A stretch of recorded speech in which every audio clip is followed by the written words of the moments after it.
दोस्तों, गलतियां इस बात का प्रमाण हैं कि आप लोग कोशिश कर रहे हैं। Mistakes are proof that you are trying. अगर आप लोग मतलब गलतियां कर रहे हैं, इसका मतलब ये है कि आप सीखने की कोशिश कर रहे हैं।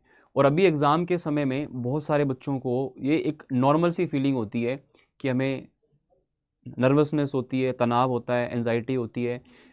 किस लिए होती है? क्योंकि हम ये सोचते हैं कि पेपर कैसा होगा और उसके आने के बाद जो रिजल्ट है वो अच्छा होगा या बुरा होगा।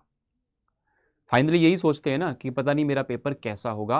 और फिर उसके बाद में हम पॉजिटिव सोच कम लाते हैं। पेपर कैसा होगा, क्वेश्चन मार्क आ गया, उसके बाद हम सोचते हैं, मोस्ट ऑफ द स्टूडेंट्स यही सोचते हैं कि पेपर खराब ही होगा, मेरा ये चीज़ नहीं पढ़ा हुआ, मेरा वो चीज़ नहीं पढ़ा हुआ। नेगेटिविटी की तरफ जाते हैं। और मैं कितना भी कहूँ कि नेगेटिव विचार दिमाग में ना लाएं, कोई लाता नहीं है, अपने आप आते हैं। तो तरीका ये है कि आप जितना हो सके अपने माइंड को आप जैसा ट्रेन करते हो ना, ये वैसा ही करता है। आप अगर इसको बेटर चीज़ें सोचने के लिए मोटिवेट करोगे तो ये सोचेगा, ऐसी बात नहीं है, धीरे धीरे इसको आदत हो जाएगी। तो इस समय पे अगर आप टेंशन किसी प्रकार की ले रहे हैं या कुछ आप ऐसी नेगेटिव चीज़ें सोच रहे हैं, तो अगर आपकी तैयारी बहुत अच्छी है तो उन टेंशन वाली, उन नेगेटिव चीज़ों के सोचने से कोई फ़र्क नहीं पड़ेगा। और अगर आपकी तैयारी बहुत बुरी है, तैयारी नहीं हुई है, तो भी कुछ फ़र्क नहीं पड़ेगा। तो फिर कुछ फ़र्क नहीं पड़ेगा तो क्यों आप ऐसा करने की कोशिश कर रहे हैं? अगर आपके दिमाग में कोई नेगेटिविटी आती है तो आप उसको दूसरे पॉजिटिव थॉट से तोड़िए। आपके माइंड में आया कि पेपर पता नहीं कैसा होगा, तो अपने आप को बताइए, चाहे आपको लाख पता हो, वो वाला डायलॉग बिल्कुल सही है, all is well, all is well, इसको समझा के रखो। आप ये बता के रखो कि सब कुछ बढ़िया है, अच्छा है, और एक्चुअल में अच्छा होने लगेगा धीरे धीरे।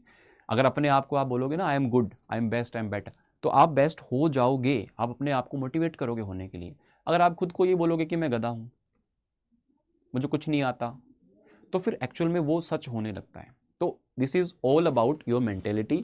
और बस कोशिश करें लास्ट टाइम में कि नेगेटिव लोगों से बात ना करें, नेगेटिव वीडियोस ना देखें, नेगेटिव चीज़ें ना देखें, अच्छा सोएं, अच्छा खाएं और माइंड को फ्रेश रखें। इस समय पे बहुत ज़्यादा पढ़ाई नहीं करनी है। अभी अपने को, जिसका पेपर कल है या जिस दिन भी पेपर है, उससे पहले वाली रात को अच्छे तरीके से बढ़िया 7-8 घंटे की नींद लें। एक आध चीज़ नहीं पढ़ोगे, कोई ज़रूरी नहीं है, कुछ नहीं होने वाला उससे। पता नहीं पेपर में वो आएगा कि नहीं आएगा। और आपके पास 1 साल था, 6 महीने थे, 8 महीने थे पढ़ने के लिए, उसमें नहीं पढ़ पाए तो 2 मिनट में, 5 मिनट में, आधे घंटे में भी कुछ नहीं हो पाएगा। ठीक है, पढ़ाई करनी चाहिए एग्ज़ाम से पहले, उसको रिवीजन बोलते हैं। बट वो एग्ज़ाम से पहले का मतलब ये नहीं कि एग्ज़ाम से 10 मिनट पहले या 2 घंटे पहले। आप अपने एग्ज़ाम सेंटर पे बहुत समय से पहुँचें, टाइम से जाएँ। और ऐसा ना हो कि आप एक आध मिनट के चक्कर में एग्ज़ाम देने से रह जाएँ, वो ज़्यादा ख़राब स्थिति हो जाती है ना। तो अपना जो भी डॉक्यूमेंट्स हैं, सब कुछ लिखा हुआ है आपके एडमिट कार्ड में, उसमें से जो जो सभी गाइडलाइंस हैं उनको फॉलो करें, है ना। अपना आईडी कार्ड है जिसके अंदर एड्रेस हो, डीएल, आधार कार्ड जो भी है वो लेके जाएं। पासपोर्ट साइज़ 2 फ़ोटो ले जाएं। अपना एडमिट कार्ड निकाल के ले जाएं। जिनके एग्ज़ाम्स दूर हैं, सिटी किसी और सिटी में है, तो वो समय से पहुँचें। वेट करना पड़ जाए एग्ज़ाम सेंटर के बाहर, कोई दिक्कत नहीं है, लेकिन आप लोग मतलब लेट होने के हिसाब से मत चलिए, ठीक है ना। और एग्ज़ाम हॉल पे जाके भी किसी से ज़्यादा डिस्कशन ना करें अपनी तैयारी को लेकर के, अच्छी है या बुरी है, जो भी है। अपने आराम से एग्ज़ाम सेंटर में जाएं, बैठें, कूल माइंड रहें। पेपर जब शुरू हो तो अपने आप को यही समझाएं कि मुझे सब कुछ आता है।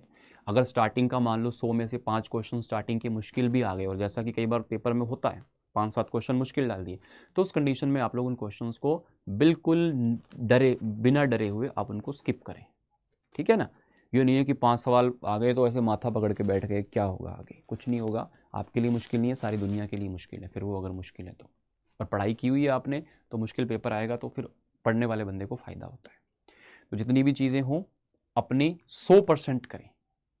हम क्यों फेल होते हैं? क्योंकि हम अपना 100% ही नहीं करके आते। हम क्या करते हैं, पेपर का 100% करने की कोशिश करते हैं, जो कि नहीं हो पाता है ना।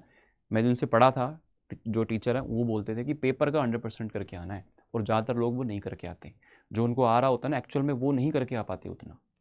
अगर खुद का 100% करके आ जाएँ तो काम बन जाएगा, लेकिन वो सोचते हैं मैं पेपर का 100% करूँगा, उसके चक्कर में उल्टा सीधा काम कर देते हैं। मुश्किल क्वेश्चन जैसे ही आपको लगे, देखते ही स्किप करें, टाइम वेस्ट ना करें। ये नहीं है कि 1.5 मिनट लगा के फिर स्किप कर रहे हो, उसका कोई मतलब नहीं है। क्वेश्चन को जज करना सीखें। मॉक टेस्ट से आप यही सीखते हो। क्वेश्चन आते ही पहचानो ये क्वेश्चन कौन सी कैटेगरी का है, डन है मतलब हो जाएगा, 100% है, करो। लग रहा है कन्फ्यूज़न है, मत करो। अभी मत करो, फर्स्ट राउंड में मत करो, सेकंड राउंड में करो। 75 में से फर्स्ट राउंड में हो सकता है 30 35 40 क्वेश्चन कर लिए, दूसरा राउंड एक बार हो रहेगा 15 20 25 मिनट आधा घंटा आपके पास बच जाएगा, उसमें आप वो क्वेश्चन करो जो आपने छोड़े थे, जो पहले क्लिक नहीं हो रहे थे अब क्लिक हो जाएंगे। लास्ट समय थोड़ा सा आप एग्जाम हॉल में रिलैक्स हो चुके हैं, आपका माइंड थोड़ा सा फ्लो में आ चुका है, आप कॉन्फिडेंट फील कर रहे हैं, तो आप बिना बनने वाले क्वेश्चन भी बनने लगेंगे। ठीक है ना। तो आप सभी लोगों को शुभकामनाएं हैं, जितने बच्चे भी एग्ज़ाम देने वाले हैं CUT PG का।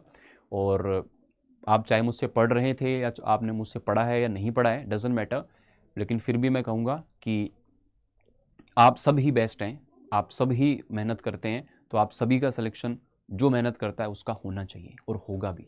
ठीक है। तो इसी शुभकामनाओं के साथ आज का जो ये सेशन है इसको एंड करते हैं।